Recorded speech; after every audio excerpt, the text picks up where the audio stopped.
Assalamu alaikum, all of you. I hope y'all are doing well. As you know that I had started these lecture series which are related to general knowledge. So ये basically वो general knowledge के questions लिए गए हैं जो basically different test में आए हुए हैं, right? ये most repeated questions की सीरीज है, तो आप जो है वो गौर से सुनिएगा, राइट? ये वाला पार्ट हमने लास्ट क्लास में कर लिया था, आज हम लोग जो है वो राइट साइड करेंगे, okay? Haiti had a police force called the Toronto Maquis. Okay, अब हेटी कंट्री है जिसकी पुलिस फोर्स को क्या कहते हैं? टॉन्टोन मैक्यूटिस। ओके, मैक्यूटिस। ओके, टॉन्ट अभी इनके नेम्स जो है वो इनके कंट्री के अकॉर्डिंग है। जैसे चाइना है तो चाइना के जैसे प्रेसिडेंट शी जिनपिंग और ये से नेम्स होते हैं इनके, तो आप इनको देख लें खुद ही, right? Who was the first British sovereign, right, to make the regular use of Buckingham Palace when in residence in London? So, who was the first British sovereign to make the a regular use of Buckingham Palace? कौन से British के जो है वो regular जो थे वो British के सॉवरन थे, राइट? जिन्होंने क्या जो रेगुलरली यूज करते थे बेकिंगम पैलेस को, right? When in residence in London, जब वो रेजिडेंस थे लंदन में, ओके, तो वो क्वीन विक्टोरिया थी, right? Queen Victoria Buckingham Palace को रेगुलरली यूज करती थी, okay? Of where is Sofia the capital?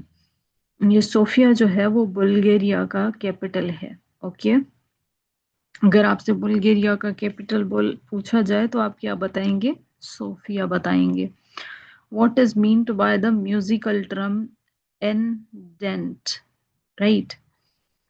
तो इसका मतलब होता है at a moderate tempo, right? At a moderate tempo, right?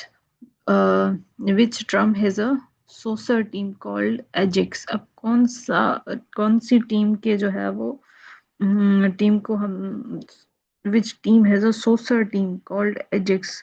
कौन किस कंट्री की टीम है सोसर की जिसे एजेक्स कहते हैं? तो वो है Amsterdam, Amsterdam, right?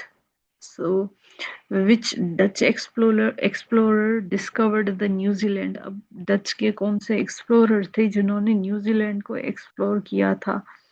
Able Tesman थे। वो कौन थे? Abel Tasman, okay?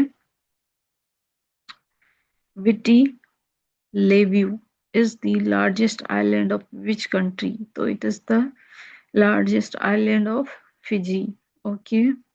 Viti Levu is the largest island of which country? तो ये है फिजी का largest island, okay? Which country found on both the sides during what year?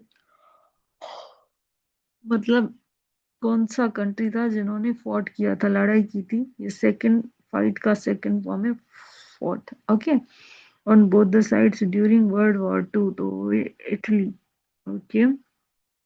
In the game of chess which piece is called Springer in Germany? तो वो night होता है, okay? ये जो नाइट का ये ताश का पत्ता होता है गेम में, चेस में सॉरी, ये जो चेस गेम होती है उसकी बात हो रही है। तो उसमें क्या होता है कि स्प्रिंगर जर्मनी में which piece is called the Springer? Germany में किस उसमें कौन से पीस जो आपको पता है वो ब्लॉक्स में रखे जाते हैं, तो वो कौन किसको जो है वो स्प्रिंगर कहा जाता है जर्मनी में? तो वो नाइट होता है, okay? What is the meaning of the Russian word mir? Russian word mir का मतलब है पीस, ओके?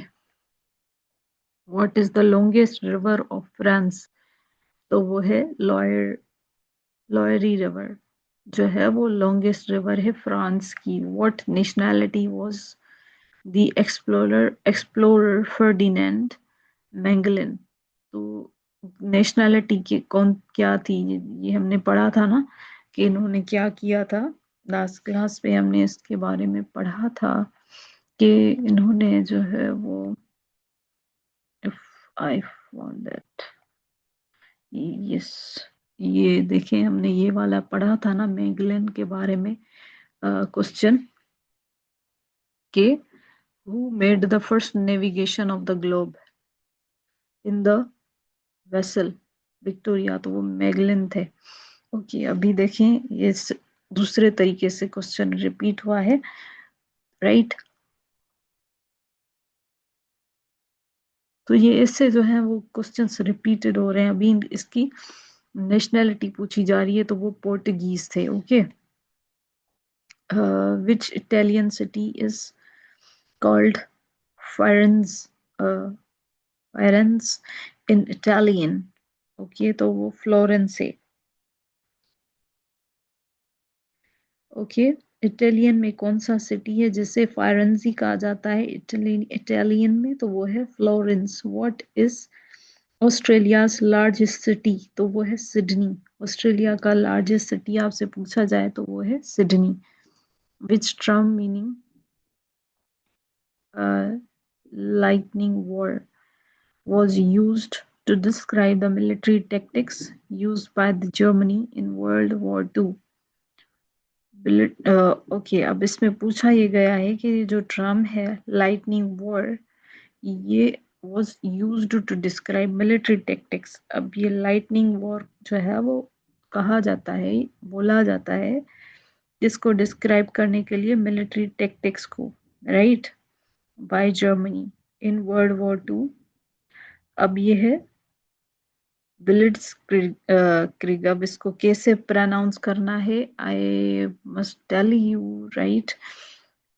सो इसकी प्रोनाउंसिएशन भी आनी चाहिए, तो हम इसे पढ़ेंगे ब्लिट्सक्रीग, राइट, ब्लिट्सक्रीग।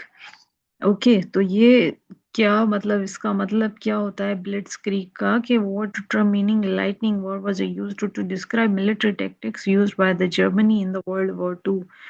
जो टेक्टिक्स यूज की गई थी ना, जर्मनी ने जो यूज की थी military tactics World war Two में, और जो वर्ड यूज हुआ था लाइटनिंग वॉर, वो बेसिकली उसका मतलब वो उसे हम कहते हैं blitzkrieg. Okay, where is the deepest ocean? अब डीपेस्ट ओशन, और ये भी पूछा जाता है एस शेप्ड ओशन कौन सा है, और कौन सा ओशन है जिसमें रिंग ऑफ फायर पाई जाती है, राइट। अब इसमें तो डीपेस्ट ओशन पूछा है, तो डीपेस्ट ओशन जो है वो है पैसिफिक ओशन। आपको पता है ये पैसिफिक आता है इस साइड।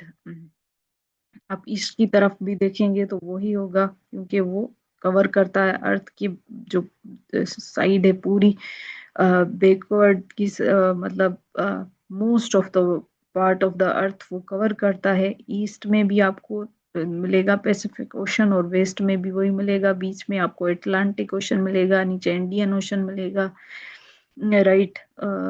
तो ये डिफरेंट ओशन तो मिलेंगे, पर सबसे ज्यादा बड़ा ओशन जो है वो पैसिफिक ओशन है, जिसमें रिंग ऑफ फायर भी पाई जाती है। अब लार्जेस्ट एंड डीपेस्ट भी है, ये लार्जेस्ट भी है डीपेस्ट भी है दुनिया का। Words of the words four oceans, जो चार ओशंस है ना बड़े, उसमें से ये क्या है, बड़ा भी है, लार्जेस्ट भी है, और डीपेस्ट भी है, गहरा भी है, covering more than a third of the earth's surface। ये अर्थ के सरफेस का तीसरा हिस्सा, मतलब अगर सपोज करें अर्थ है 100% में से, तो अर्थ जो है वो 20% होगी या 30% होगी, राइट, या 25% होगी। तो ये जो है वो most of the water means 70 to 75% ये पैसिफिक ओशन जो है वो कवर करता है। Half of its free water, अच्छा जी, a third of the earth surface and containing more than half of its free water। Okay, apart from the marginal seas along its irregular western rim, it has an area of 166 million kilometers। अगर million kilometres में देखें तो 166 million kilometres. And अगर square उसमें देखें square में देखें तो 64 million square miles. Okay, substantially larger than the entire land surface of the globe. ये substantially means बहुत ज्यादा लार्जर है पूरी entire surface of the globe से, मतलब जो लैंड का हिस्सा होता है ना कॉन्टिनेंट्स का। ओके, इसमें जो ये इन्होंने बात कही है कि सरफेस ऑफ द ग्लोब, तो ये जो सतह होती है जिसपे हम लोग रहते हैं और ह्यूमंस रहते हैं, उससे ये बहुत ज्यादा लार्जर है। Okay, what is tornado? Okay, so tornado का मतलब होता है violently rotating column of air extending from within a thunder cloud, sea cloud, and down to the ground level. अब ये क्या होता है कि ये इतनी जोर जोर से वायलेंटली हवा चल रही होती है, जोर जोर से हवा चलती है। ओके, तो ये जो है वो एक्सटेंड करती जाती है। ओके, और डाउन टू द ग्राउंड, फिर वो जब ग्राउंड पे आती है तो बड़ी डिस्ट्रक्शन होती है इंफ्रास्ट्रक्चर को जो है, और बहुत सारे डिजीजेस हो जाते हैं इसकी वजह से, सुनामी भी आने का खतरा रहता है। राइट, हवा के तेज चलने से जो है, ऐसा ये एक वे होता है ना कि जो लपेट में लेता है चीजों को, वो अपनी दी स्ट्रॉन्गेस्ट टोर्नेडो में स्वीप हाउसेस देखें, ये खुद के साथ घरों को भी उड़ा के ले जाता है फ्रॉम देयर फाउंडेशंस, मतलब उनकी जो फाउंडेशंस होती है ना, रूट से उनको मतलब जड़ से उखाड़ लेता है, पेड़ गिरा देता है। राइट, डिस्ट्रॉय कर देता है ब्रिक बिल्डिंग्स को, ये पक्के जो घर होते हैं ना ब्रिक से बने हुए, उनको ही डिस्ट्रॉय कर देता है। तो cars and the school buses through the air, ये कार्स और बसेस को भी जो है ना पलटा देता है, उल्टा देता है, और ये उड़ा समझ लें अपना कि खुद के साथ जो है उनको ले जाने की पावर रखता है। And even lift railroad cars from their tracks, जो रेल रोड लिफ्ट कर देता है रेल रोड्स को और कार्स को, अगर वो ट्रैक पे चल रही हो तो। राइट, सो ये था आज का क्लास। अगर आपको मेरा लेक्चर अच्छा लगा हो तो आप लाइक और सब्सक्राइब करना और अपने कमेंट्स देना मत भूलिएगा। थैंक यू, अल्लाह हाफिज, टेक केयर।